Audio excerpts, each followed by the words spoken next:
بسم اللہ الرحمن الرحیم۔ السلام علیکم دوستو، کسی زمانے میں ایک خوبصورت عورت تھی جس کو اپنے حسن پر بڑا ناز تھا۔ وہ ایک مرتبہ نہانے کے بعد کپڑے بدل کر اپنے بال سنوار رہی تھی، آئینے کے سامنے کھڑی تھی اور اپنے آپ پہ فریفتہ تھی کہ میں بہت حور پری ہوں۔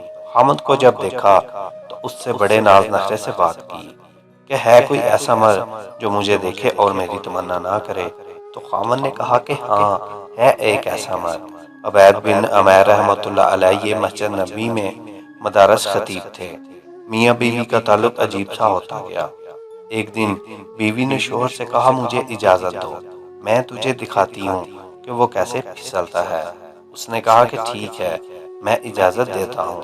عورت کو اجازت مل گئی، وہ نکلی، پھر مسجد کے دروازے پر آ کھڑی ہو گئی۔ اب جب مولانا عبید عمیر رحمۃ اللہ علیہ مسجد نبوی سے باہر نکلے تو عورت نے پہلے اس طریقے سے بات کہی جیسے کوئی مسئلہ پوچھنے کے لیے کھڑی ہو، تو مولانا کھڑے ہو گئے۔ اس طرح اس نے اپنے چہرے سے نقاب ہٹا دیا۔ اس کا یہ خیال تھا جب وہ میرے حسن و جمال کو دیکھیں گے تو فریفتہ ہو جائیں گے۔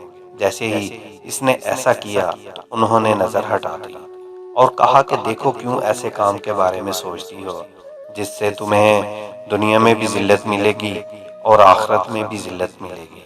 یہ الفاظ ان کے منہ سے اتنے درد سے نکلے کہ حیران ہوئی اور گھر واپس آ گئی۔ شوہر نے پوچھا کیا بنا؟ کہنے لگی، کیا مرد ہی نیک ہوتے ہیں؟ کیا عورتیں نیک نہیں ہو سکتی؟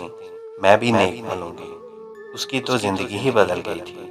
اس کے بعد وہ ہر روز جبہ پہن لیتی اور ساری رات مصلے پر عبادت کرتی۔ اس کا خاوند کہا کرتا تھا، پتہ نہیں عبید بن عمیر رحمۃ اللہ علیہ نے ایک فکرہ بول کر میری بیوی کو نیک کیسے بنا دیا۔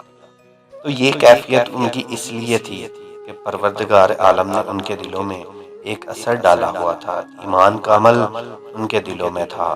اللہ تعالی ہمیں بھی نیک اور صالح بننے کی توفیق عطا فرمائے۔ آمین ثم آمین۔